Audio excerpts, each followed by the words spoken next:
안녕하세요, 여러분. 오늘은 많은 분들이 궁금해 하시지만 아무도 솔직하게 이야기해주지 않는 현실적인 주제를 다뤄보겠습니다.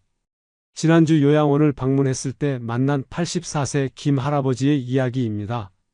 이분이 저에게 조용히 말씀하시더라고요. 젊을 때는 80이 되어도 지금처럼 생각하고 움직일 줄 알았어요. 그런데 막상 되어 보니까 모든 게 달라지네요. 몸도 마음도 주변 사람들도. 미리 알았더라면 더 준비를 잘했을 텐데. 여러분도 이런 궁금증 가져보신 적 있으시죠? 실제로 우리나라 80대 이상 분들의 생활 실태를 조사해보면 90% 이상이 신체적, 정신적, 사회적 변화를 경험하고 계신다고 해요. 거동 불편, 기억력 저하, 사회적 고립. 그런데 정말 중요한 건 뭔지 아세요? 이런 변화들을 미리 알고 준비한 분들과 그렇지 않은 분들의 삶의 질이 천지 차이라는 겁니다. 도대체 뭘 미리 준비해야 하는 걸까요?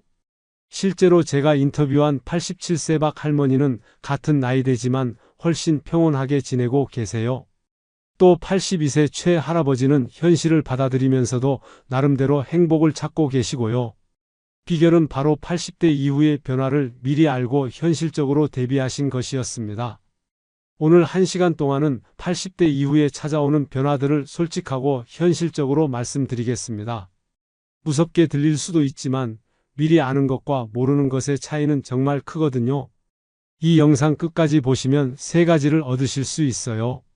첫 번째, 80대 이후 신체적 변화와 대응법. 두 번째, 정신적, 사회적 변화에 대한 현실적 조언. 세 번째, 그래도 존엄하고 평안한 노년을 위한 실전 가이드. 지금부터 솔직한 현실 이야기를 시작해 보겠습니다. 첫 번째로 가장 현실적인 부분부터 말씀드리려. 80대 이후에는 몸의 변화가 정말 급격해져요. 70대까지는 그래도 어느 정도 활동할 수 있지만 80대부터는 상황이 완전히 달라집니다.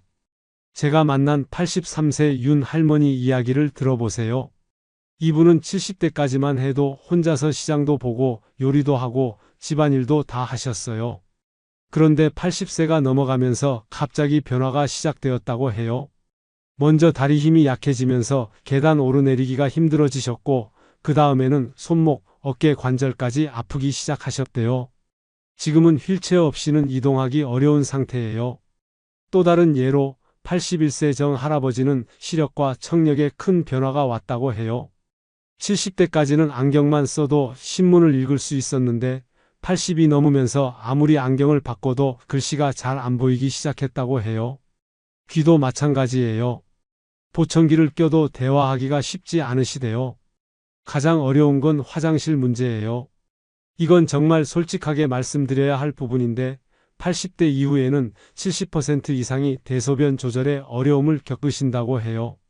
갑자기 마려워지거나 참기 어려워지거나 심한 경우에는 실수하는 경우도 생기거든요. 여기서 놓치면 안 되는 포인트가 있어요. 이런 신체적 변화들이 단순히 불편한 것만 아니라 자존감과 독립성에도 큰 영향을 미친다는 거예요. 평생 스스로 모든 걸 해왔던 분들이 갑자기 다른 사람의 도움을 받아야 하는 상황이 되니까 정신적으로 정말 힘들어 하시거든요. 그럼 이런 신체적 변화에 어떻게 대비해야 할까요? 첫 번째, 집안 환경을 미리 바꿔 놓으세요. 문턱 없애기, 손잡이 설치, 미끄럼 방지 매트 깔기 등을 70대부터 미리 해놓는 게 좋아요. 둘째, 보조기구 사용을 부끄러워하지 마세요. 지팡이, 휠체어, 보청기 등은 삶의 질을 높여주는 도구예요. 셋째, 정기적인 건강검진을 통해 변화를 미리 파악하고 대응하세요. 두 번째는 기억력과 인지 능력의 변화예요. 이 부분이 많은 분들이 가장 두려워하시는 부분이기도 하고 실제로 가족들에게도 큰 영향을 미치는 부분이에요. 86세 조 할머니 사례를 보세요. 이분은 80세까지만 해도 기억력이 정말 좋으셨어요. 전화번호도 다 외우고 계시고 약속도 빼먹지 않으시고. 그런데 82세부터 변화가 시작되었다고 해요. 처음에는 가끔 약속을 깜빡하는 정도였는데 점점 어제 일도 기억하지 못하기 시작하셨대요. 지금은 가족들 이름도 헷갈리시는 상태예요. 더 구체적으로 말씀드리면 80대 이후에 나타나는 기억력 저하는 단순한 건망증과는 달라요. 방금 전에 한 일을 기억 못하거나 같은 질문을 계속 반복하거나 길을 잃어버리거나 이런 증상들이 나타나기 시작해요. 특히 무서운 건 판단력도 함께 떨어진다는 거예요. 85세 박 할아버지는 전화 사기를 당하셨어요. 평생 그런 일에 안 당하셨던 분인데 인지 능력이 떨어지면서 판단력도 함께 약해진 거죠. 몇천만 원을 사기꾼에게 송금하셨다고 해요. 또 다른 예로 84세 김 할머니는 가스레인지를 켜놓고 깜빡하시는 일이 자주 생기셨어요. 다행히 큰 사고는 없었지만 가족들이 정말 걱정이 많으셨다고 해요. 결국 혼자 살기 어려워져서 요양원에 들어가게 되셨고요. 여기서 가장 힘든 부분은 본인이 변화를 인정하지 않으려고 하는 경우가 많다는 거예요. 나는 괜찮다, 깜빡한 것뿐이다라면서 도움받기를 거부하시는 분들이 많아요. 하지만 이런 태도가 오히려 더 위험한 상황을 만들 수 있거든요. 그럼 인지능력 저하에 어떻게 대비해야 할까요? 첫 번째, 조기 발견이 중요해요. 치매 검사를 정기적으로 받아서 변화를 빨리 파악하는 게 좋아요. 둘째, 안전장치를 미리 만들어 놓으세요. 자동으로 꺼지는 가스레인지, 응급상황 알림 시스템 등을 설치해 놓는 거예요. 셋째, 가족들과 미리 상의해 놓으세요.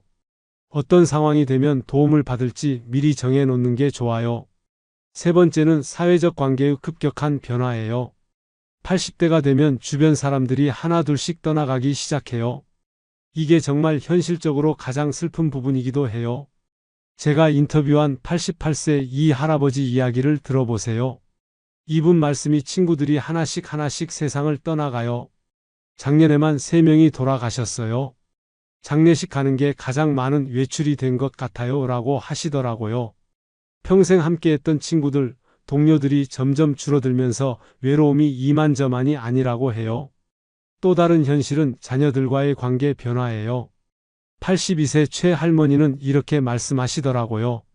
자식들이 나를 부담스러워하는 게 느껴져요. 전화해도 바쁘다고 하고 만나자고 해도 핑계를 대고 예전처럼 반겨주지 않아요. 자녀들 입장에서도 자신의 삶이 있고 바쁘겠지만 부모님 입장에서는 정말 외로우실 거예요. 더 현실적인 문제는 경제적 의존도가 높아진다는 거예요.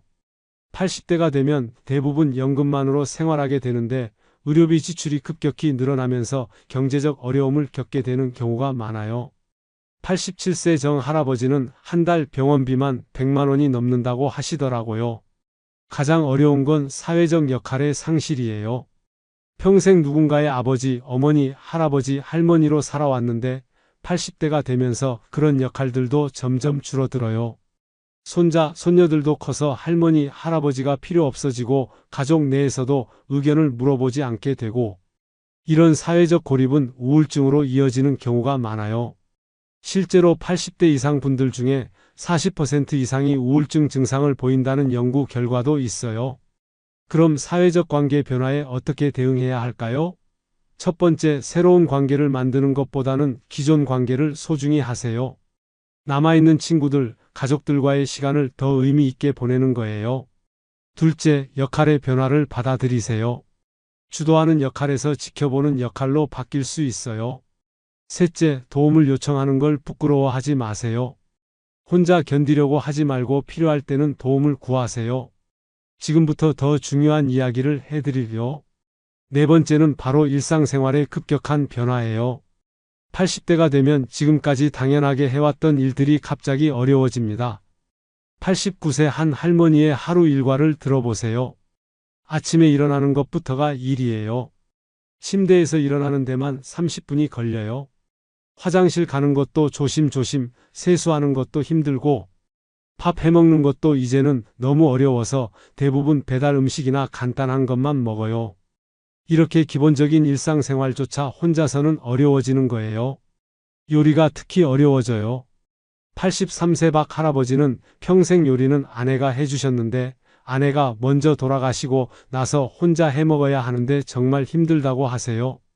가스레인지 사용도 위험하고 칼질도 위험하고 무거운 냄비도 들기 어렵고 결국 컵라면이나 빵으로 끼니를 때우는 경우가 많다고 해요. 쇼핑도 마찬가지예요. 85세 조 할머니는 시장 가는 것도 이제는 큰 외출이에요. 무거운 것 들기도 어렵고 계산하는 것도 헷갈리고 온라인 쇼핑은 더더욱 어렵고요 라고 하시더라고요. 청소나 빨래 같은 집안일도 점점 어려워져요. 무릎이 아파서 걸레질하기 어렵고 세탁기 사용법도 복잡하게 느껴지고 결국 집안이 점점 지저분해지는 경우가 많아요. 가장 현실적인 문제는 개인 위생 관리예요. 목욕하기가 정말 어려워지거든요. 욕조에 들어가고 나오기도 어렵고 몸을 씻는 것도 힘들고 머리 감기도 어렵고 81세 김 할아버지는 일주일에 한 번 목욕하는 것도 큰일이에요 라고 하시더라고요. 여기서 중요한 건 뭐냐면 이런 일상생활의 어려움이 단순히 불편한 것만 아니라 건강과 안전에도 직접적인 영향을 미친다는 거예요. 제대로 먹지 못하면 영양실조가 될 수 있고 개인 위생이 안 되면 감염의 위험이 있고 집안이 지저분해지면 넘어질 위험도 있고 그럼 일상생활 변화에 어떻게 대응해야 할까요? 첫 번째, 도구의 도움을 받으세요. 전자레인지, 간편식품, 청소 도구 등을 적극 활용하는 거예요. 둘째, 서비스를 이용하는 것도 고려해 보세요. 가사도우미, 배달 서비스, 방문 목욕 서비스 등이 있어요. 셋째, 가족들과 역할 분담을 하세요. 무엇을 도와받을지 미리 정해놓는 게 좋아요. 절반 지났는데 이제 핵심 중에 핵심을 말씀드릴게요. 다섯 번째는 바로 의료적 의존도가 급격히 높아진다는 현실이에요. 80대가 되면 병원이 일상의 중심이 됩니다. 84세 윤 할아버지의 일주일 스케줄을 보세요. 월요일은 내과, 화요일은 정형외과, 수요일은 안과, 목요일은 피부과. 거의 매일 어딘가 병원에 가야 해요. 이분이 드시는 약만 해도 10가지가 넘는다고 해요. 혈압약, 당뇨약, 관절약, 소화제, 수면제. 약 먹는 시간을 맞추는 것만으로도 하루가 바빠요. 더 현실적인 문제는 응급 상황이 자주 발생한다는 거예요. 86세 정 할머니는 작년에만 응급실에 5번 가셨다고 해요. 갑자기 어지러워서 가슴이 아파서 숨이 가빠서 혼자 계실 때 이런 일이 생기면 정말 위험하거든요. 입원도 잦아져요. 87세 최 할아버지는 올해만 3번 입원하셨어요. 폐렴으로 1번, 낙상으로 1번, 심장 문제로 1번. 입원할 때마다 몸이 더 약해지는 것 같다고 하시더라고요. 가장 어려운 건 약물 관리예요. 종류도 많고 먹는 시간도 다르고 부작용도 있고 82세 박 할머니는 약 먹는 것만으로도 하루가 다 가요. 아침에 5알, 점심에 3알, 저녁에 4알. 까먹으면 안 되니까 계속 신경 써야 해요 라고 하시더라고요. 치료비 부담도 만만치 않아요. 보험이 있어도 본인 부담금이 상당하거든요. 88세 조 할아버지는 한 달 치료비만 200만 원이 넘는다고 해요. 연금으로는 감당하기 어려운 수준이에요. 여기서 가장 중요한 현실은 의료진과의 소통이 어려워진다는 거예요. 청력도 떨어지고 이해력도 떨어지고 기억력도 떨어지니까 의사 말씀을 제대로 듣고 이해하기가 어려워요. 그래서 치료 효과도 떨어지는 경우가 많아요. 그럼 의료적 의존도 증가에 어떻게 대응해야 할까요? 첫 번째, 의료진과의 소통을 위해 가족이나 보호자가 함께하는 게 좋아요. 둘째, 약물 관리 시스템을 만드세요. 요일별 약통, 알림 시계 등을 활용하는 거예요. 셋째, 응급상황 대비책을 마련해 놓으세요. 응급연락망, 응급처치법 등을 미리 준비해 두는 게 중요해요. 여섯 번째는 바로 경제적 어려움이 가중된다는 현실이에요. 80대가 되면 수입은 줄어드는데 지출은 오히려 늘어나는 경우가 많아요. 85세 한 할머니의 가계부를 보면 이래요. 연금이 월 80만 원인데 병원비만 50만 원, 약값 20만 원, 생활비 30만 원. 매달 적자예요. 적금을 깨서 쓰고 있는데 언제까지 버틸 수 있을지 모르겠어요. 이런 상황이 정말 많아요. 특히 의료비 지출이 급격히 늘어나요. 젊을 때는 한 달에 병원비가 몇만 원 수준이었는데 80대가 되면 몇십만 원씩 나가는 경우가 부지기수예요. 보험이 적용되지 않는 항목들도 많고 간병비, 교통비까지 합치면 정말 부담이 큽니다. 요양원 비용도 만만치 않아요. 87세 박 할아버지는 요양원에 들어가시는데 한 달 비용이 150만 원이라고 해요. 연금만으로는 감당하기 어려워서 자녀들이 보태주고 있다고 하시더라고요. 생활비도 의외로 많이 들어요. 혼자서 해결하기 어려우니까 배달음식, 가사 도우미, 각종 서비스를 이용해야 하는데 이런 것들이 다 돈이거든요. 83세 조 할머니는 젊을 때는 직접 다 했는데 이제는 뭐든지 돈 주고 시켜야 해요라고 하시더라고요. 가장 현실적인 문제는 자녀들에게 경제적으로 의존하게 된다는 거예요. 평생 자녀들을 키우고 뒷바라지했던 분들이 이제는 반대로 도움을 받아야 하는 상황이 되니까 정말 마음이 복잡하시더라고요. 그럼 경제적 어려움에 어떻게 대응해야 할까요? 첫 번째, 70대부터 미리 경제 계획을 세우세요. 80대 이후 예상 지출을 미리 계산해 보는 거예요. 둘째, 정부 지원 제도를 적극 활용하세요. 노인장기요양보험, 의료비 지원 등 받을 수 있는 혜택들을 알아보세요. 셋째, 자녀들과 미리 상의해 놓으세요. 언제부터 얼마나 도움받을지 미리 계획을 세워두는 게 좋아요. 일곱 번째는 바로 정신적, 정서적 변화예요. 80대가 되면 몸의 변화와 함께 마음의 변화도 따라와요. 이 부분이 사실 가장 어려운 부분이기도 해요. 제가 상담한 86세 이 할머니 이야기를 들어보세요. 요즘은 매일 우울해요. 할 수 있는 게 아무것도 없고 누구에게도 필요 없는 사람이 된 것 같아요. 차라리 빨리 죽었으면 좋겠다는 생각도 들어요. 이런 말씀을 하시는 분들이 정말 많아요. 특히 무력감이 심해져요. 89세 박 할아버지는 젊을 때는 내가 뭐든지 할 수 있다고 생각했는데 이제는 화장실 가는 것도 누군가 도와줘야 해요. 이렇게 무능해진 나를 보면 정말 한심해요 라고 하시더라고요. 죽음에 대한 두려움도 커져요. 주변 사람들이 하나둘 세상을 떠나고 자신도 언제 어떻게 될지 모르니까 불안감이 이만저만이 아니에요. 84세 최 할머니는 밤에 잠들 때마다 내일 아침에 깰 수 있을까 하는 생각이 들어요 라고 하시더라고요. 기억력이 떨어지는 것에 대한 두려움도 있어요. 87세 정 할아버지는 깜빡하는 일이 많아지니까 치매가 오는 건 아닌지 계속 걱정돼요. 가족들 이름도 헷갈릴 때가 있어서 정말 무서워요 라고 하시더라고요. 가장 슬픈 건 존재감의 상실이에요.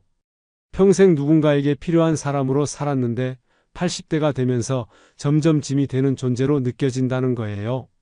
85세 한 할아버지는 자식들이 나를 부담스러워하는 게 느껴져요. 차라리 내가 없어졌으면 좋겠다고 생각해요 라고 하시더라고요. 이런 정서적 변화는 신체 건강에도 영향을 미쳐요. 우울하면 식욕도 떨어지고 잠도 안 오고 면역력도 떨어져서 더 자주 아프게 되는 거죠. 그럼 정신적, 정서적 변화에 어떻게 대응해야 할까요? 첫 번째, 변화를 자연스러운 것으로 받아들이세요. 나이가 들면서 오는 변화를 부정하지 말고 인정하는 거예요. 둘째, 작은 것에서라도 보람을 찾으세요. 손자에게 옛날 이야기 해주기, 화초 기르기 등 할 수 있는 것들을 찾아보세요. 셋째, 전문적인 도움을 받는 것도 고려해 보세요. 우울증이나 불안장애는 치료할 수 있는 질병이에요. 여기서 잠깐 이것만은 꼭 기억하세요. 지금까지 말씀드린 것들이 무섭게 들릴 수도 있지만 미리 아는 것과 모르는 것의 차이는 정말 커요. 준비된 상태에서 맞이하는 변화와 준비 없이 맞이하는 변화는 전혀 다르거든요. 여덟 번째는 바로 가족관계의 근본적 변화예요. 80대가 여덟 번째는 바로 가족관계의 근본적 변화예요. 80대가 되면 지금까지의 가족 내 역할이 완전히 뒤바뀝니다. 제가 만난 83세 김 할머니의 현실적인 이야기를 들어보세요. 평생 집안의 중심이었어요. 모든 결정을 제가 했고 자식들도 저한테 의견을 물어봤어요. 그런데 이제는 아무도 저한테 묻지 않아요. 심지어 제 일도 자식들이 결정해요. 어느 병원에 갈지 뭘 먹을지까지 주도권을 완전히 잃어버린 상황이에요. 더 현실적으로는 자녀들이 부모를 바라보는 시선이 달라져요. 81세 박 할아버지 말씀이 아들이 나를 아이 보듯이 해요. 아버지 이거 하면 안 돼요. 아버지 저거 위험해요 하면서 뭐든지 제재하려고 해요. 마치 내가 철없는 아이가 된 것 같아요 라고 하시더라고요. 부양부담 문제도 현실적으로 심각해요. 85세 조 할머니의 딸은 이렇게 말했어요. 어머니 모시느라 제 삶이 없어요. 직장도 그만두고 친구들과 만날 시간도 없고 솔직히 언제까지 이렇게 살아야 할지 막막해요. 자녀들도 자신의 삶이 있는데 부모 돌봄으로 인해 많은 것을 포기하게 되는 거죠. 가장 마음 아픈 건 서로에 대한 원망이 생긴다는 거예요. 부모는 자식들이 나를 귀찮아한다고 생각하고 자식들은 언제까지 이렇게 희생해야 하나라고 생각하게 되는 거예요. 87세 이 할아버지는 차라리 요양원에 가는 게 나을 것 같아요. 자식들 눈치 보며 사는 것보다는 라고 하시더라고요. 손자, 손녀와의 관계도 달라져요. 예전에는 할아버지, 할머니가 특별한 존재였는데 이제는 아이들도 할아버지, 할머니와 시간 보내는 걸 부담스러워해요. 84세 정 할머니는 손자가 와도 핸드폰만 보고 빨리 가고 싶어 하는 게 보여요 라고 하시더라고요. 재산 문제로 가족 갈등이 생기는 경우도 많아요. 86세 한 할아버지는 자식들이 내 재산에만 관심 있는 것 같아요. 병문안 와서도 재산 이야기만 하고 정작 내가 아픈 건지 관심 없어요 라고 하시더라고요. 이런 가족관계 변화는 정말 현실적인 문제예요. 그럼 어떻게 대응해야 할까요? 첫 번째, 역할 변화를 받아들이세요. 주도하는 역할에서 조언하는 역할로 바뀔 수 있어요. 둘째, 자녀들의 어려움도 이해하려고 노력하세요. 그들도 힘든 상황이에요. 셋째, 솔직한 대화를 나누세요. 서로의 마음을 숨기지 말고 표현하는 게 중요해요. 아홉 번째는 바로 죽음과 마주하게 되는 현실이에요. 80대가 되면 죽음이 더 이상 먼 이야기가 아니라 현실적인 문제가 됩니다.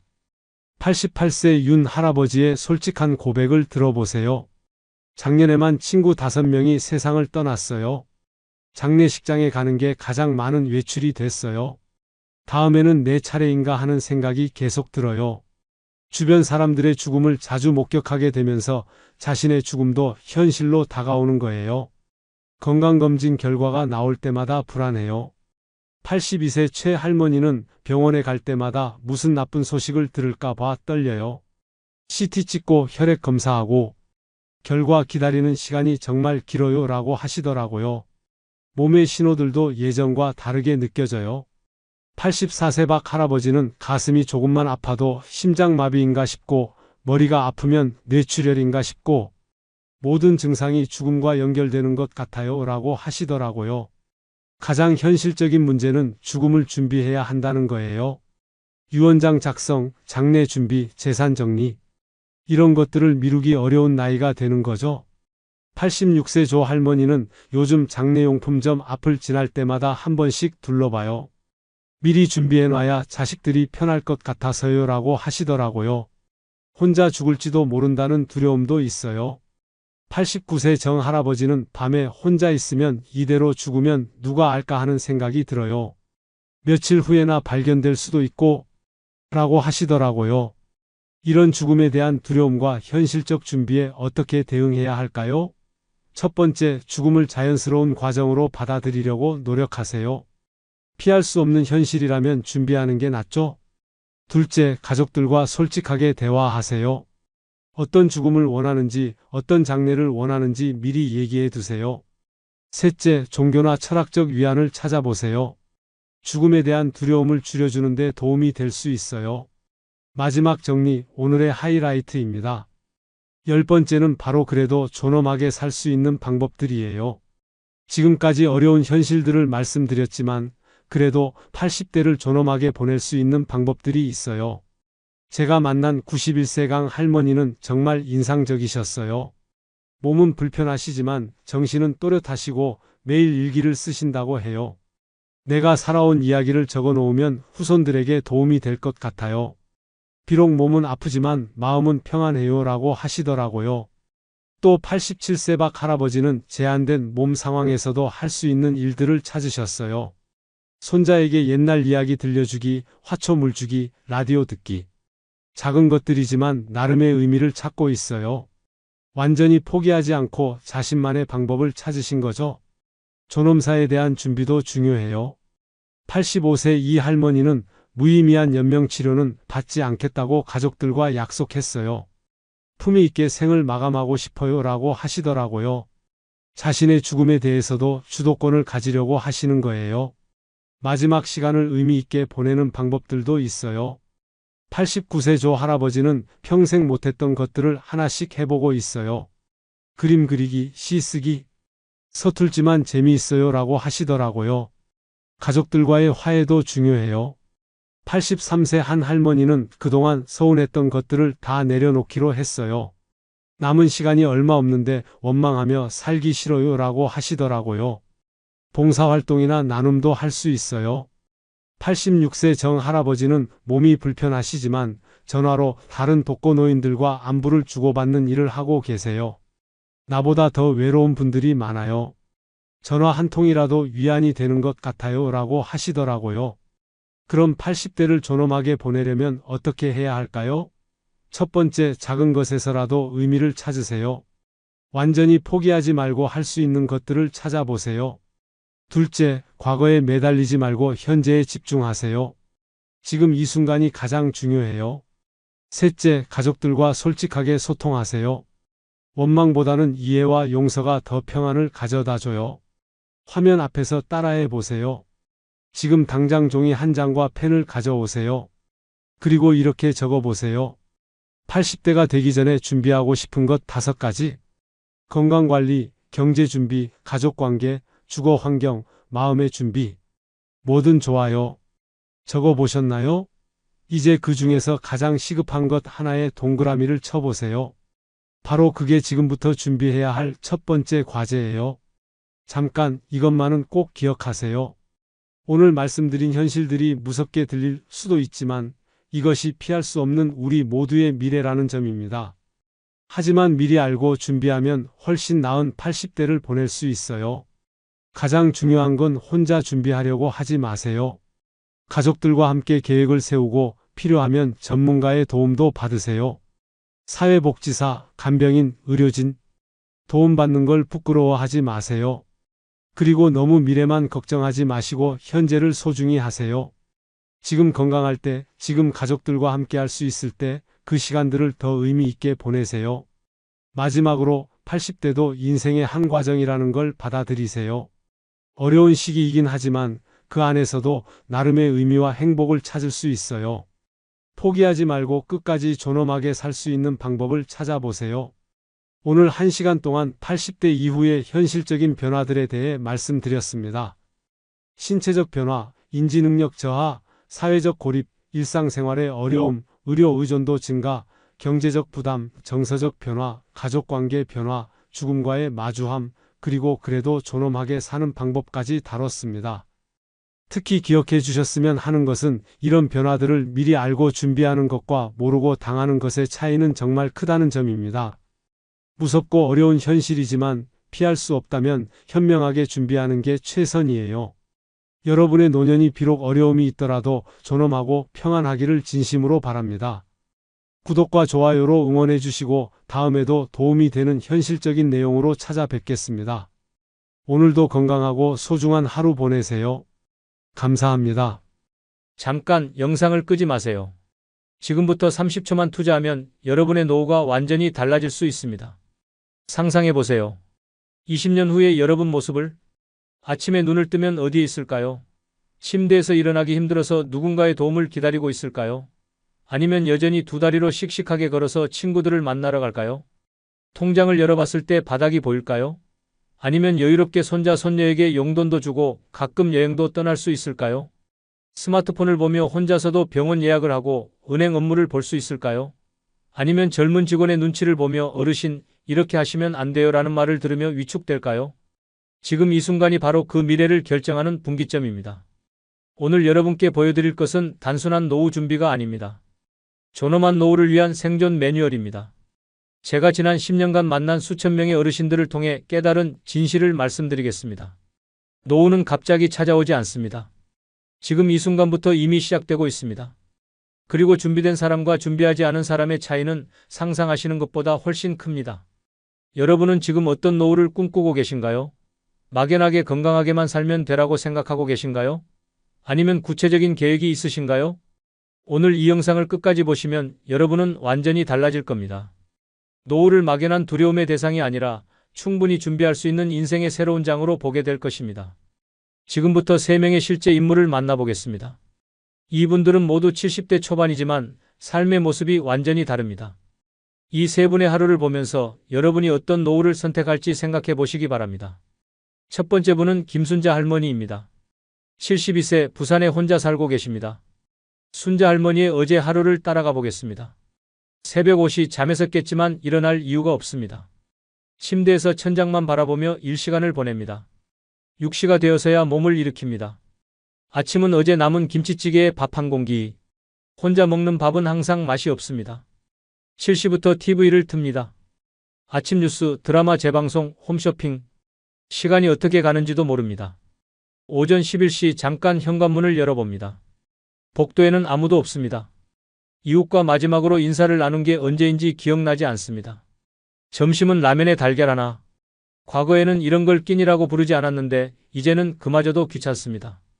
오후에는 또 TV. 예능 프로그램에서 나오는 웃음소리가 집안에 울리지만 순자 할머니는 웃지 않습니다. 저녁 6시 동네 마트에 갑니다. 하루 중 유일하게 집 밖으로 나가는 시간입니다. 계산할 때 마트 직원과 나누는 안녕하세요, 감사합니다가 하루 종일 나누는 유일한 대화입니다. 밤 9시 다시 TV 앞에 앉습니다. 뉴스에서는 물가 인상 소식, 연금 개혁 이야기가 나옵니다. 불안해지지만 어떻게 해야 할지 모릅니다. 누구에게 물어볼 사람도 없습니다. 밤 11시 잠자리에 듭니다. 내일도 오늘과 똑같을 것이라는 생각에 한숨이 나옵니다. 이게 바로 준비 없는 노후의 현실입니다. 돈이 없어서가 아닙니다. 연결이 없고 의미가 없고 희망이 없기 때문입니다. 두 번째 분은 이도현 할아버지입니다. 69세 수원에 살고 계시고 맞벌이하는 아들 내외를 위해 손주들을 돌봐주고 계십니다. 도현 할아버지의 어제를 보겠습니다. 새벽 5시 30분 알람 소리에 잠에서 깹니다. 몸이 아파도 일어나야 합니다. 손주들이 7시에 등교해야 하거든요. 허리가 아프지만 참고 일어납니다. 6시 초등학생 손주들의 도시락을 만듭니다. 며느리가 전날 밤 준비해둔 재료로 만들지만 새벽에 일어나서 하는 일이라 힘이 듭니다. 손주들은 투정을 부립니다. 할아버지가 만든 건 맛없어. 마음이 아프지만 참습니다. 7시 30분 손주들을 학교에 데려다 줍니다.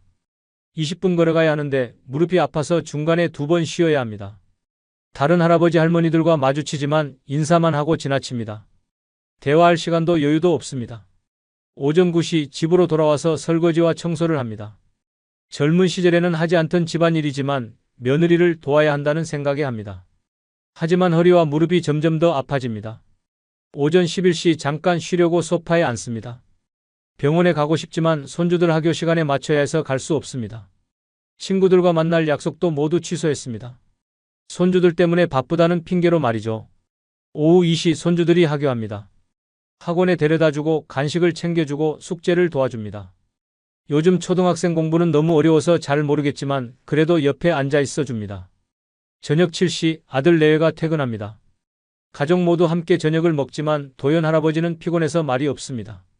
며느리가 아버지 많이 힘드시죠? 라고 물어봅니다. 아니야, 괜찮다라고 대답하지만 정말로는 매우 힘듭니다. 밤 10시 방으로 들어갑니다. 허리와 무릎 때문에 파스를 붙이고 진통제를 먹습니다. 병원에 가야 하는데 언제 시간을 낼 수 있을지 모르겠습니다. 아들 내외는 고맙다고 하지만 정작 본인의 건강과 삶은 뒷전입니다. 이게 바로 가족을 위해 자신을 희생하는 노후입니다. 나쁘지 않아 보일 수도 있지만 지속 가능하지 않습니다. 본인의 건강과 관계를 모두 희생하면서 살고 계시거든요. 세 번째 분은 박영철 할아버지입니다. 74세 전주에 살고 계시고 지역에서 봉사활동을 하고 계십니다. 영철 할아버지의 어제를 따라가 보겠습니다. 새벽 6시 자연스럽게 잠에서 깹니다. 일어나서 간단한 스트레칭을 10분 합니다. 하루를 시작하는 나름의 의식입니다. 몸이 예전 같지 않지만 꾸준히 관리하고 있어서 큰 불편은 없습니다. 6시 30분 아침 산책을 나갑니다. 30분 정도 동네를 한 바퀴 돕니다. 길에서 만나는 이웃들과 인사를 나눕니다. 오늘도 일찍 나오셨네요. 네, 좋은 하루 보내세요. 간단한 대화지만 기분이 좋습니다. 8시 집에서 아침을 먹습니다. 간단하지만 정성스럽게 차린 한 끼입니다. 혼자 먹지만 맛있습니다. 오늘 할 일들을 생각하며 여유롭게 먹습니다. 9시 지역 노인복지관으로 갑니다.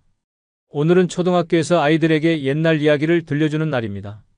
한 달에 2번 정기적으로 하는 봉사활동입니다.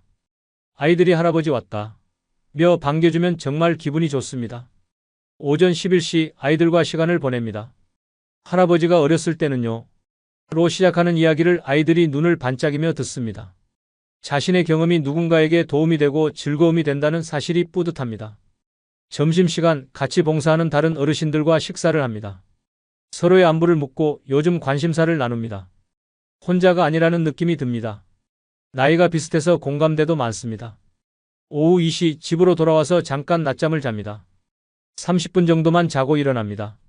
너무 오래 자면 밤에 잠이 안 오거든요. 일어나서 차를 한 잔 마시며 오후를 준비합니다. 오후 3시 30분 동네 도서관에서 하는 독서 모임에 참석합니다. 한 달에 한 권씩 책을 정해서 읽고 토론하는 모임입니다. 오늘은 노년의 의미라는 책에 대해 이야기합니다. 다양한 관점을 듣는 게 재밌습니다. 저녁 6시 집에서 저녁을 먹습니다. TV를 보면서가 아니라 조용히 음식 맛을 음미하며 먹습니다. 하루 있었던 일들을 정리하는 시간이기도 합니다. 저녁 7시 30분 아들에게 전화를 겁니다. 일주일에 2번 정도 안부를 확인합니다. 아버지, 오늘도 바쁘셨어요? 응, 아이들이랑 재밌게 놀았다. 서로 부담스럽지 않게 적당한 거리를 유지합니다. 밤 9시 내일 할 일을 간단히 정리합니다. 일기장에 오늘 있었던 좋은 일 3가지를 적습니다. 작은 것이라도 감사할 거리를 찾는 습관입니다. 밤 10시 30분 잠자리에 듭니다. 내일이 기대됩니다. 새로운 사람들을 만날 수도 있고 재밌는 일이 있을 수도 있거든요. 만족감과 함께 잠이 듭니다. 이게 바로 준비된 노후의 모습입니다. 특별히 부자도 아니고 완벽하게 건강하지도 않지만 의미와 연결이 있는 삶입니다. 자, 이 3분의 이야기를 들어보니 어떤 생각이 드시나요? 여러분은 20년 후에 이 중 누구와 비슷한 모습일 것 같으신가요? 김순재 할머니처럼 고립된 삶을 살고 싶으신가요? 이도현 할아버지처럼 자신을 희생하며 소진되는 삶을 살고 싶으신가요? 아니면 박영철 할아버지처럼 의미와 연결이 있는 삶을 살고 싶으신가요? 선택은 여러분의 몫입니다. 하지만 이 선택을 20년 후에 하는 게 아니라 지금 해야 합니다. 왜냐하면 노후는 갑자기 찾아오는 게 아니라 지금부터 만들어지고 있기 때문입니다. 그럼 왜 우리는 이렇게 빨리 늙어가고 있는 걸까요? 왜 준비할 시간이 부족하다고 느끼는 걸까요? 가장 큰 이유는 사회구조의 급격한 변화입니다. 우리 부모님 세대와는 완전히 다른 세상에 살고 있거든요. 통계를 나열하는 것보다 여러분의 일상에서 직접 느낄 수 있는 변화를 말씀드리겠습니다. 여러분 주변을 둘러보세요. 아파트 단지를 걸어다니면서 말입니다. 낮 시간에 산책하는 사람들의 연령대가 어떻게 되시나요?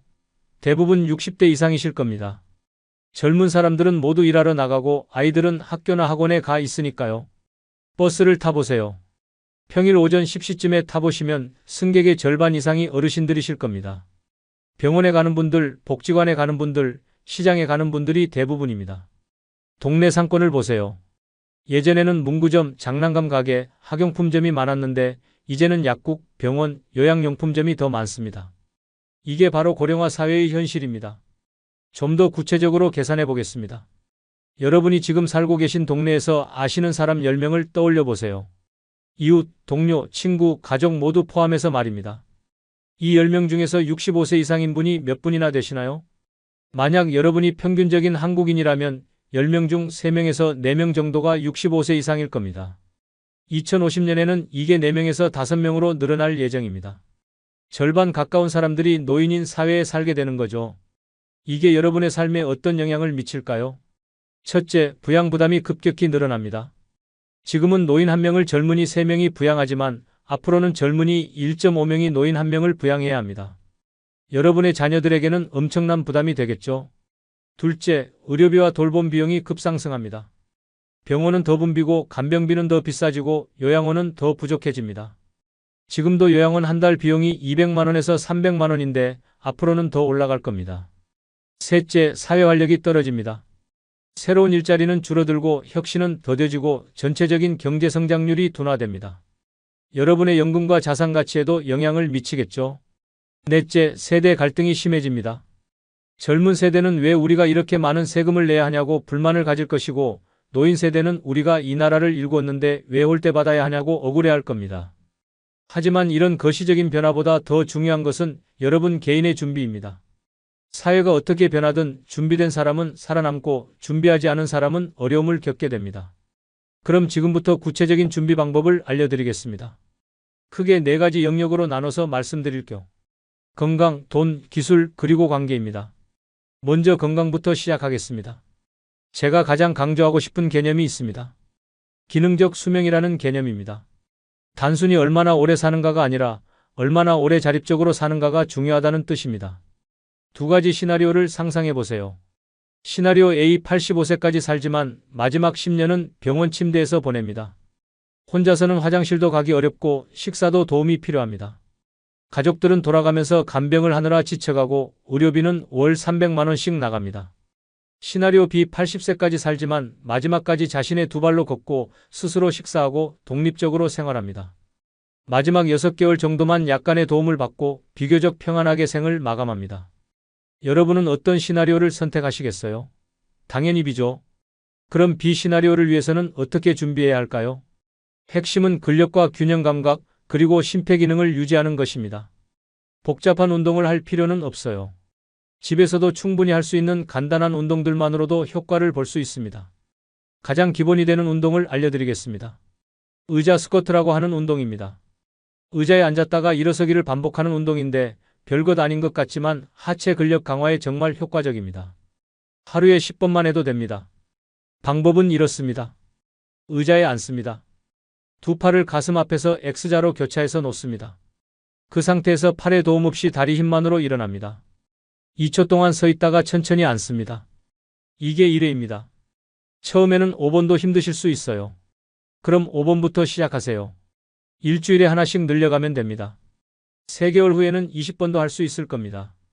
왜 이 운동이 중요할까요? 화장실에서 일어서기, 침대에서 일어서기, 버스에서 일어서기. 이 모든 동작이 바로 스쿼트 동작입니다.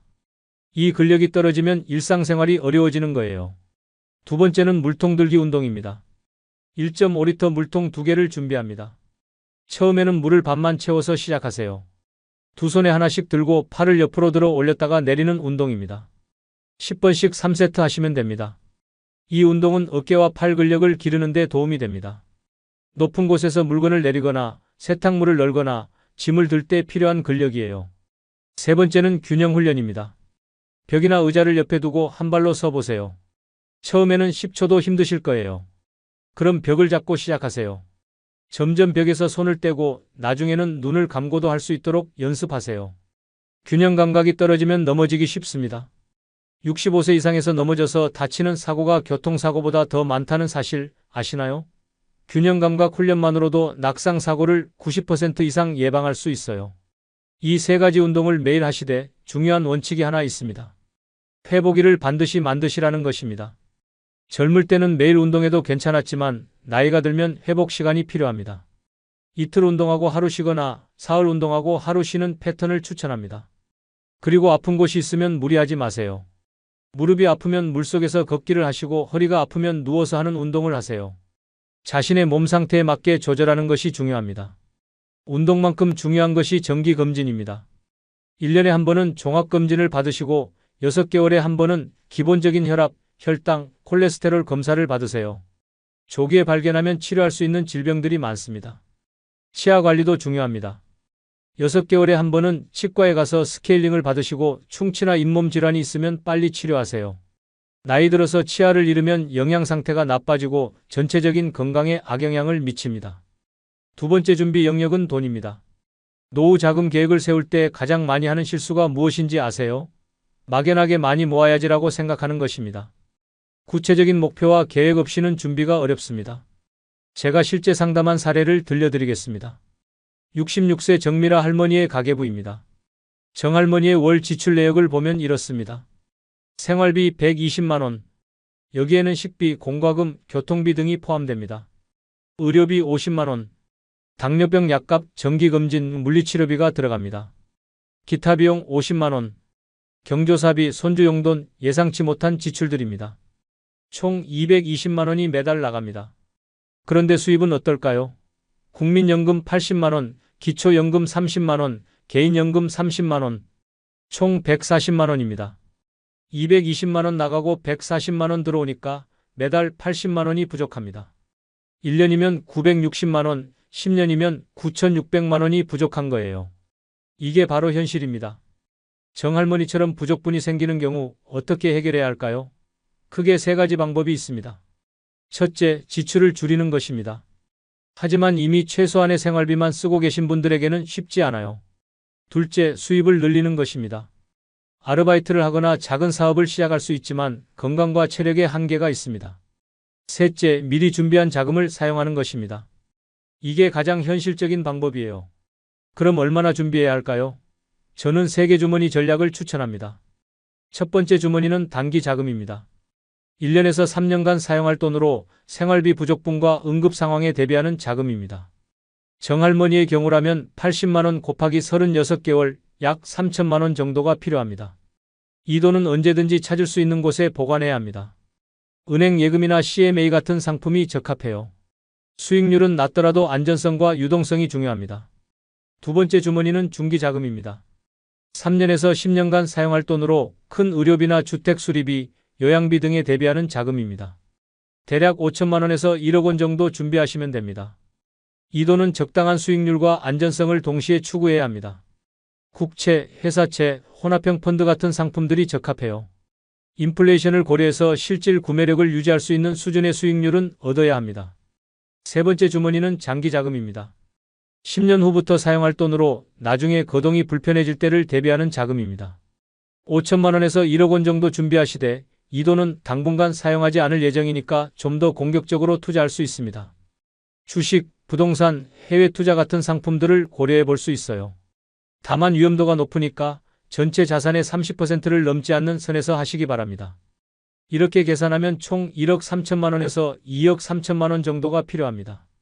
큰 금액처럼 보이지만 미리 계획하고 준비하면 충분히 모을 수 있는 금액이에요. 예를 들어서 50세부터 준비를 시작한다고 해보겠습니다. 15년 동안 매달 100만 원씩 저축하면 1,800만 원이 됩니다. 여기에 연 3%의 이자가 붙는다면 약 2,200만 원이 모입니다. 15년간 총 3억 3천만 원이 모이는 거죠. 매달 100만 원을 어떻게 모으냐고 하실 수도 있는데 방법은 있습니다. 첫째, 주택담보대출을 빨리 상환하세요. 대출 이자만 월 50만 원에서 100만 원 나가는 분들이 많은데 이걸 일찍 정리하면 그 돈을 저축할 수 있습니다. 둘째, 자녀 교육비와 결혼비용을 현실적으로 계획하세요. 무작정 많이 줄 것이 아니라 본인의 노후 자금과 균형을 맞춰야 합니다. 셋째, 생활비를 점검해 보세요. 꼭 필요하지 않은 지출들이 의외로 많습니다. 월 10만 원만 줄여도 1년에 120만 원, 15년이면 1,800만 원입니다. 넷째, 부업이나 재테크를 고려해 보세요. 용돈 관리, 쇼핑몰 운영, 투자 수익 등으로 월 20만 원에서 30만 원 정도는 추가 수입을 만들 수 있습니다. 여기서 중요한 것은 절대로 고위험 투자에 올인하지 말라는 것입니다. 한 방에 큰 돈을 벌어서 노후를 준비하겠다는 생각은 위험합니다. 원금을 잃으면 다시 벌 시간이 부족하거든요. 안전하고 꾸준한 방법이 최선입니다. 은행 적금, 연금저축, 주택연금, 개인연금 같은 안정적인 상품들을 기본으로 하시고 여유자금으로만 조금씩 투자하세요. 그리고 반드시 전문가와 상담하시기 바랍니다. 은행이나 증권회사, 보험회사에서 무료 상담을 해주니까 본인의 상황에 맞는 구체적인 계획을 세우세요. 세 번째 준비 영역은 기술입니다. 디지털 문명이 노후에 얼마나 큰 손실을 가져오는지 실제 사례를 들려드리겠습니다. 75세 이병수 할아버지의 이야기입니다. 병수 할아버지는 은행에서 송금을 하려고 하셨어요. 그런데 창구 직원이 인터넷 뱅킹으로 하시면 수수료가 무료예요라고 안내해드렸습니다. 하지만 할아버지는 인터넷 뱅킹을 모르셔서 창구에서 하셨어요. 수수료 3,000원을 내셨습니다. 한 달에 10번 송금하신다면 3만 원, 1년이면 36만 원의 수수료를 더 내시는 거예요. 10년이면 360만 원입니다. 인터넷 뱅킹을 모른다는 이유로 360만 원을 더 내시는 거죠. 병원 예약도 마찬가지입니다. 전화로 예약하면 대기 시간이 길고 원하는 시간에 예약하기 어려워요. 하지만 병원 앱을 사용하면 24시간 언제든지 예약할 수 있고 대기번호도 확인할 수 있습니다. 택시도 그렇습니다. 길에서 택시를 잡으면 언제 올지 모르고 바가지 요금을 당할 수도 있어요. 하지만 카카오택시나 타다 같은 앱을 쓰면 정확한 요금을 미리 알 수 있고 기사님의 위치도 실시간으로 확인할 수 있습니다. 이런 작은 것들이 누적되면 엄청난 차이가 됩니다. 디지털을 잘 사용하는 노인과 그렇지 않은 노인 사이에는 생활의 질에서 큰 격차가 생기는 거예요. 그럼 어떤 기술들을 꼭 배워야 할까요? 필수 4가지를 말씀드리겠습니다. 첫 번째는 모바일 송금입니다. 토스, 카카오페이, 페이코 같은 앱을 하나 정도는 사용할 수 있어야 해요. 자녀들에게 용돈을 보내거나 온라인 쇼핑을 할 때, 택시비를 낼 때 필요합니다. 처음에는 복잡해 보이지만 한번 배워두면 매우 편리해요. 은행에 가지 않고도 24시간 언제든지 송금할 수 있거든요. 두 번째는 온라인 예약입니다. 병원, 미용실, 식당, 영화관 예약을 온라인으로 할 수 있어야 해요. 전화보다 훨씬 빠르고 정확합니다. 네이버 예약, 병원 홈페이지, 영화관 앱 등을 사용해 보세요. 처음에는 자녀들의 도움을 받아서라도 익혀두시면 좋겠어요. 세 번째는 복지 앱입니다. 정부에서 제공하는 각종 복지 혜택을 신청할 때 온라인이 훨씬 빠르고 편해요. 기초연금, 노인장기요양보험, 각종 바우처 서비스 등을 신청할 수 있습니다. 복지로 앱, 국민연금 앱, 건강보험 앱 등을 설치해서 사용해 보세요. 직접 기관에 가지 않고도 많은 일을 처리할 수 있어요. 네 번째는 영상통화입니다. 자녀, 손자, 손녀와 소통할 때 음성통화보다는 영상통화가 훨씬 좋아요. 서로의 얼굴을 보면서 이야기하면 외로움도 덜하고 관계도 더 가까워집니다. 카카오톡 영상통화, 줌, 구글 미트 등을 사용할 수 있으면 좋겠어요. 코로나19 때 많은 분들이 화상회의를 배우셨듯이 꼭 필요한 기술입니다. 이런 기술들을 어떻게 배울 수 있을까요? 가장 좋은 방법은 시니어 디지털 교육을 받는 것입니다. 각 지역 주민센터나 노인복지관에서 무료로 스마트폰 교육을 해줘요. 같은 또래끼리 배우니까 부담도 적고 천천히 배울 수 있습니다. 실제로 제가 방문한 서울 강남구의 한 노인복지관 교육 현장을 소개해드리겠습니다. 70세 전후의 어르신 15명이 강의실에 모여 앉아 계셨어요. 강사는 30대 젊은 선생님이었는데 정말 친절하고 천천히 가르쳐 주셨습니다. 할머니, 화면 하단에 있는 파란색 동그라미를 눌러보세요. 어디요? 이거요? 네, 맞습니다. 잘하셨어요. 이런 식으로 한 사람 한 사람 확인해 가면서 가르쳐 주시더라고요. 어르신들도 처음에는 어색해 하셨지만 점점 익숙해지시면서 즐거워하셨어요. 특히 인상 깊었던 것은 72세 김말순 할머니의 변화였습니다. 처음에는 나는 기계치라서 안 되라고 포기하시려던 분이었는데 3개월 후에는 손자에게 카카오톡으로 사진을 보내시더라고요. 손자가 할머니 대박이라고 답장을 보내더라고요. 그때 정말 뿌듯했어요. 할머니의 얼굴에 환한 미소가 번졌습니다. 이런 교육 프로그램들은 전국 어디서나 있어요. 서울시의 경우 어르신 스마트폰 교실이라는 이름으로 운영되고 부산시는 시니어 디지털 역량 강화 사업, 대구시는 스마트 시니어 아카데미라는 이름으로 운영됩니다. 교육을 받기 어려운 상황이라면 자녀들의 도움을 받으세요. 하지만 여기서 중요한 팁이 있습니다. 한 번에 모든 것을 배우려고 하지 마세요. 하나씩 천천히 익숙해질 때까지 연습하세요. 예를 들어서 첫 주에는 카카오톡 메시지 보내기만 연습하세요. 이것만 완벽하게 할 수 있으면 둘째 주에는 사진 보내기를 배우고 셋째 주에는 영상통화를 배우는 식으로 말이에요. 그리고 절대로 창피하지 마세요. 젊은 사람들도 새로운 앱을 배울 때는 어색해해요. 나이 때문에 못 배우는 게 아니라 연습이 부족해서 그런 거예요. 네 번째 준비 영역은 관계입니다. 가족관계와 지역관계로 나눠서 말씀드리겠습니다. 먼저 가족관계부터 보겠습니다. 노후의 가장 큰 스트레스 중 하나가 가족 간의 갈등입니다. 특히 부모님 돌봄을 둘러싼 형제자매 간의 갈등은 정말 심각해요. 실제 사례를 들려드리겠습니다. 이것은 가상의 사례이지만 제가 상담한 수많은 가족들의 이야기를 종합한 것입니다. 3남 2녀 중 첫째인 김대호 씨의 이야기입니다. 아버지가 치매에 걸리셔서 돌봄이 필요한 상황이 되었어요. 당연히 첫째인 대호 씨가 주로 돌봐야 한다는 분위기였습니다. 처음에는 내가 맞으니까 당연하다는 생각으로 시작했어요. 하지만 시간이 갈수록 힘들어졌습니다. 매주 부모님 댁에 가서 병원 모시기, 약 챙겨드리기, 생활비 지원하기. 육체적으로도 힘들었지만 경제적 부담도 만만치 않았어요. 월 200만 원씩 드는 간병비와 의료비를 혼자 감당하기 어려워서 동생들에게 도움을 요청했어요. 그런데 둘째는 나는 지방에 살아서 자주 갈 수 없다. 셋째는 사업이 어려워서 돈이 없다. 첫째 여동생은 시집간 딸은 친정일에 깊이 관여하기 어렵다. 막내 여동생은 아직 애가 어려서 여유가 없다는 식으로 모두 핑계를 댔어요. 결국 대호 씨 혼자서 모든 것을 감당하게 되었고 자신의 가정생활과 직장생활까지 위기에 빠졌습니다. 동생들에 대한 원망이 쌓이면서 가족관계도 악화되었어요. 이런 상황은 어떻게 예방할 수 있을까요? 답은 미리 가족 합의서를 만드는 것입니다. 부모님이 건강할 때 온 가족이 모여서 돌봄에 대한 원칙을 정해두는 거예요. 가족 합의서에 들어가야 할 3가지 항목을 말씀드리겠습니다. 첫째, 역할 배분표입니다. 누가 어떤 역할을 담당할지 미리 정해두는 거예요. 예를 들어서 첫째는 의료진과의 소통과 중요한 의사결정을 담당하고 둘째는 월 2회 방문해서 생활 돌봄을 하고 셋째는 경제적 지원을 담당하는 식으로 말이에요. 지리적 거리, 경제적 능력, 개인 상황을 모두 고려해서 공정하게 배분해야 합니다. 모든 사람이 똑같은 역할을 할 필요는 없어요. 각자의 상황에 맞게 다르게 기여하면 됩니다. 둘째, 비용 상한선입니다. 돌봄 비용이 얼마까지 들어가면 어떻게 분담할지 미리 정해두는 거예요. 예를 들어서 월 100만 원까지는 첫째가 부담하고 그 이상 들어가면 형제들이 나눠서 부담한다든지 말이에요.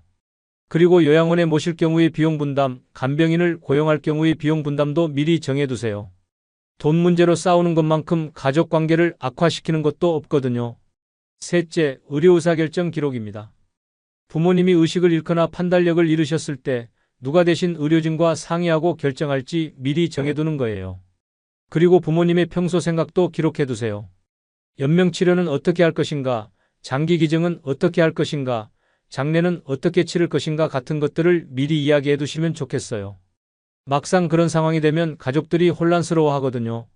이런 합의서를 만들 때 중요한 것은 강요하지 않는다는 것입니다. 모든 가족이 자발적으로 동의해야 해요. 그리고 상황이 바뀌면 언제든지 수정할 수 있다는 것도 명시해 두세요. 합의서를 만드는 과정 자체가 가족들이 서로의 상황을 이해하는 계기가 됩니다. 그리고 나중에 갈등이 생겼을 때도 우리가 미리 정한 원칙이 이거였잖아라고 이야기할 수 있어서 해결이 수월해져요. 다음은 지역관계입니다.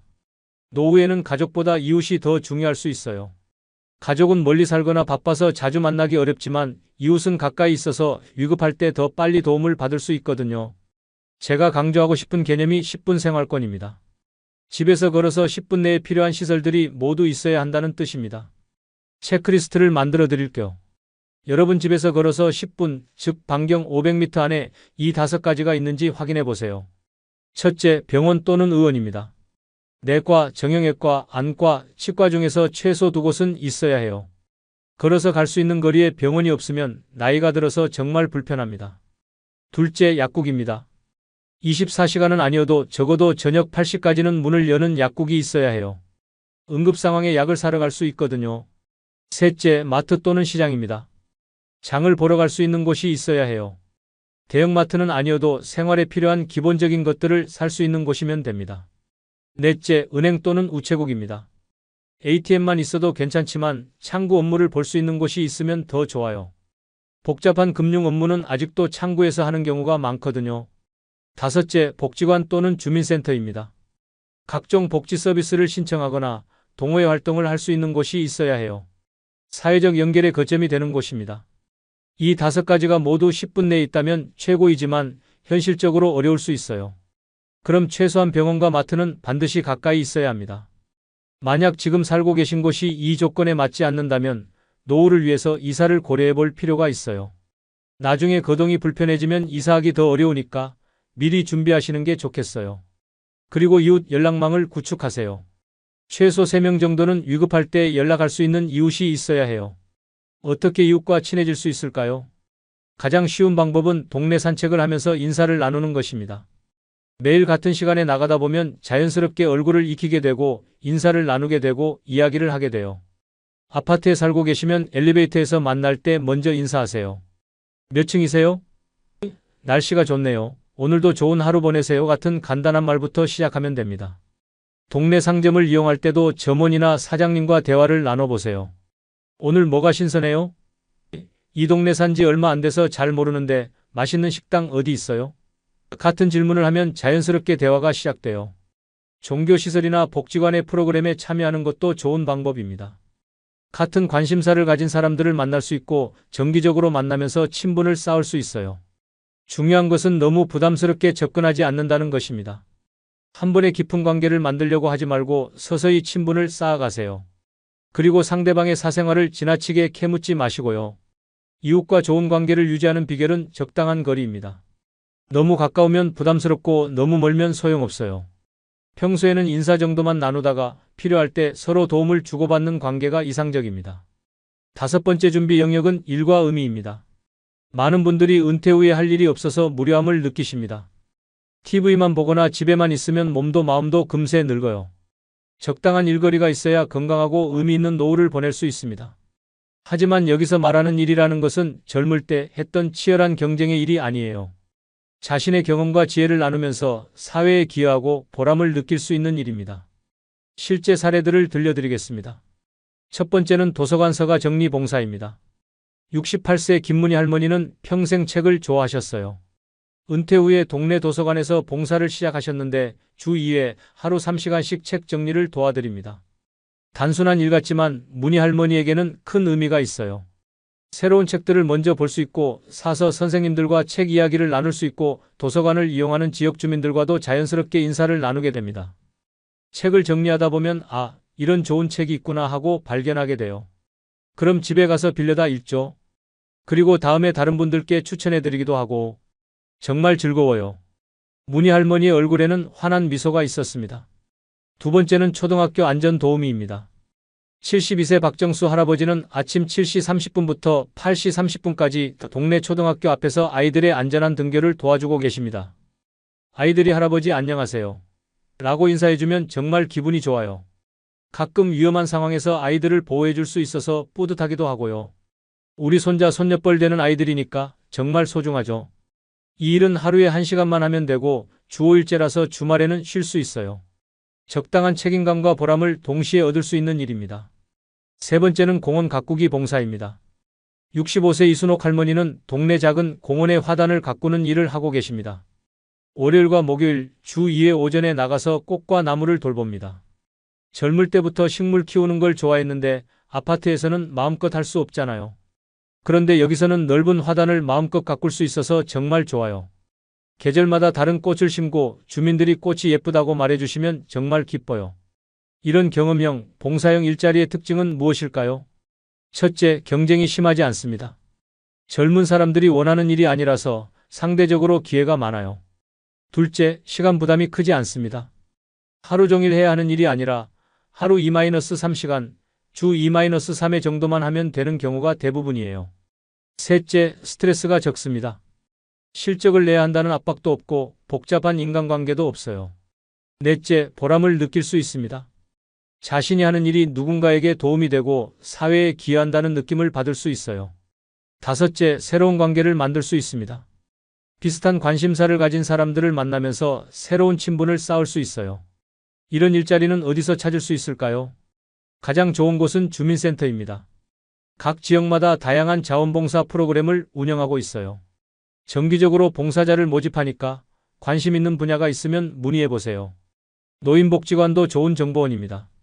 복지관에서 직접 운영하는 프로그램도 있고 다른 기관과 연계해서 소개해주는 일자리도 있어요. 종교단체나 시민단체에서도 다양한 봉사 기회를 제공합니다. 본인이 다니시는 교회, 절, 성당이나 환경단체, 문화단체 등에 문의해보세요. 온라인에서도 찾을 수 있어요. 1365 자원봉사 포털, 볼런티어 20일 같은 사이트에서 지역별, 분야별로 봉사 기회를 검색할 수 있습니다. 중요한 것은 본인의 관심사와 능력에 맞는 일을 찾는다는 것입니다. 억지로 하는 봉사는 오래 지속하기 어려워요. 정말 하고 싶고 잘할 수 있는 일을 찾으세요. 그리고 처음부터 큰 책임을 지려고 하지 마세요. 작은 역할부터 시작해서 점차 늘려가는 것이 좋습니다. 몸에 무리가 가지 않는 선에서 즐겁게 할 수 있는 수준에서 하시면 됩니다. 이제 지금까지 말씀드린 모든 내용을 실제로 실천할 수 있는 구체적인 계획을 만들어 보겠습니다. 7일 실천 플랜을 제시해 드릴게요. 첫째 날 지출 3등분 기록하기입니다. 오늘 하루 동안 쓴 모든 돈을 기록해 보세요. 아침에 마신 커피값부터 저녁 식사비까지 모든 지출을 적어보는 거예요. 그리고 이 지출들을 세 그룹으로 나눠보세요. 필수 지출 꼭 써야 하는 돈, 식비, 교통비, 의료비, 공과금 등. 선택 지출 있으면 좋지만 없어도 되는 돈, 외식비, 취미비, 쇼핑비 등. 투자 지출 미래를 위한 돈, 저축, 보험, 교육비 등. 이렇게 나눠보면 어디서 돈이 새나가는지, 어디를 줄일 수 있는지 알 수 있어요. 노후 자금 마련을 위해서는 선택 지출을 줄이고 투자 지출을 늘려야 하거든요. 둘째 날 3버킷 금액 계산하기입니다. 앞서 말씀드린 3개 주머니 전략을 본인 상황에 맞게 계산해 보세요. 단기 자금 현재 월 지출액 36개월, 중기 자금 예상되는 큰 지출 의료비, 주택 수리비 등, 장기 자금 요양비, 상속 준비금 등 합계가 얼마나 나오는지 계산해 보시고 현재 준비된 자금과 비교해 보세요. 부족한 금액이 얼마인지 알면 앞으로 얼마나 더 모아야 하는지 구체적인 목표가 생깁니다. 셋째 날 내 생활권 10분 맵 작성하기입니다. 집을 중심으로 반경 500m 지도를 그려보세요. 실제 지도를 인쇄해서 동그라미를 그려도 되고 네이버 지도나 구글 지도를 캡처해서 표시해도 됩니다. 그 안에 병원, 약국, 마트, 은행, 복지관이 어디에 있는지 표시해 보세요. 5가지가 모두 있다면 훌륭하고 없는 것이 있다면 어디서 찾을 수 있는지 알아보세요. 그리고 실제로 걸어서 가보세요. 몇 분이 걸리는지, 중간에 쉴 곳이 있는지, 길이 안전한지 확인해 보시면 됩니다.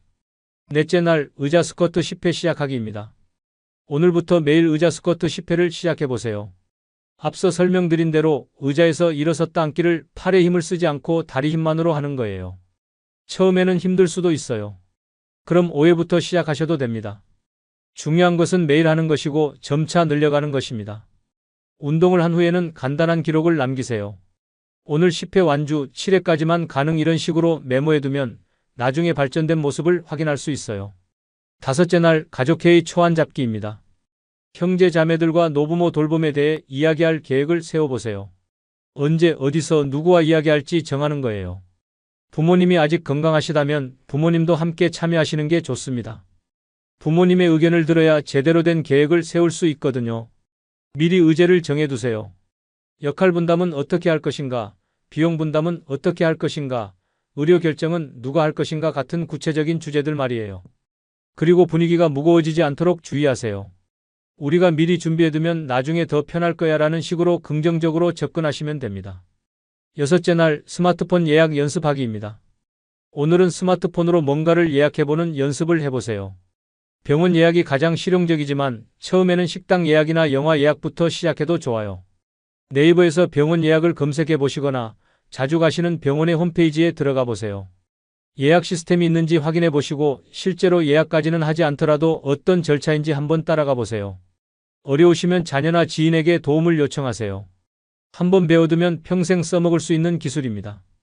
7째 날 이웃과 첫 통화하기입니다. 일주일 동안의 실천을 마무리하면서 이웃 중 한 분과 안부 전화를 해보세요. 같은 아파트에 사는 분이라든지 평소에 인사하고 지내는 상점 사장님이라든지 누구든 좋습니다. 안녕하세요. 요즘 어떻게 지내세요? 같은 간단한 안부부터 시작하시면 됩니다. 거창한 이야기를 할 필요는 없어요. 서로의 안부를 확인하는 것만으로도 충분합니다. 만약 직접 전화하기가 어색하면 문자 메시지부터 시작해보세요. 안녕하세요. 좋은 하루 보내세요 라는 간단한 메시지만으로도 관계의 시작이 될 수 있어요. 이 7일 실천 플랜은 노후 준비의 출발점입니다. 일주일 동안 이것들을 해보시면 앞으로 무엇을 더 준비해야 하는지 구체적으로 알 수 있을 거예요. 그리고 중요한 것은 완벽하게 하려고 하지 않는다는 것입니다. 70점만 해도 충분해요. 시작하는 것 자체가 중요하거든요. 일주일 후에는 이 경험을 바탕으로 더 구체적인 장기 계획을 세우세요. 1년 계획, 5년 계획, 10년 계획으로 확장해 나가시면 됩니다. 마지막으로 여러분께 꼭 전하고 싶은 메시지가 있습니다. 늙음은 불가피합니다. 누구나 나이를 먹고 누구나 언젠가는 도움이 필요한 상황이 옵니다. 이것은 자연스러운 인생의 과정이에요. 부끄러워할 일도 두려워할 일도 아닙니다. 하지만 어떻게 늙을지는 선택할 수 있습니다. 준비 없이 맞는 노후와 미리 준비한 노후는 천지 차이입니다. 오늘 이 영상을 보신 여러분은 이미 첫걸음을 떼신 거예요. 노후 준비의 필요성을 인식하고 구체적인 방법을 알게 되셨으니까요. 이제 실천만 남았습니다. 내일부터 아니 오늘부터 시작하세요. 7일 실천 플랜 중에서 가장 쉬운 것 하나부터 시작하시면 됩니다. 기억하세요. 완벽한 준비는 없습니다. 하지만 준비한 만큼 더 나은 노후를 보낼 수 있어요. 여러분 모두가 존엄하고 의미 있는 노후를 맞이하시길 진심으로 바랍니다. 오늘 영상이 도움이 되셨다면 좋아요 버튼을 눌러주시고 구독과 알림 설정도 부탁드립니다. 그리고 댓글에 여러분의 7일 플랜 중 가장 먼저 시작하고 싶은 것 한 가지를 적어주세요. 저는 의자 스쿼트부터 시작하겠습니다. 저는 가족회의 준비부터 하겠습니다. 저는 스마트폰 예약 연습부터 해보겠습니다. 이런 식으로 댓글로 다짐을 남겨주시면 실천할 동기도 더 생기고 다른 분들에게도 자극이 될 거예요. 그리고 실천하시면서 궁금한 점이나 어려운 점이 있으면 언제든지 댓글로 질문해 주세요. 가능한 한 자세하게 답변해 드리겠습니다. 다음 영상에서는 오늘 다루지 못한 구체적인 주제들, 예를 들어 노후 주거 선택의 기준, 시니어를 위한 디지털 금융 활용법, 노년기 건강관리의 핵심 같은 주제들을 더 자세히 다뤄보겠습니다. 여러분의 노후가 두려움이 아닌 기대가 되기를, 준비된 노후가 되기를 진심으로 응원합니다. 지금까지 긴 시간 함께 해주셔서 정말 감사합니다. 건강하시고 오늘도 좋은 하루 보내세요.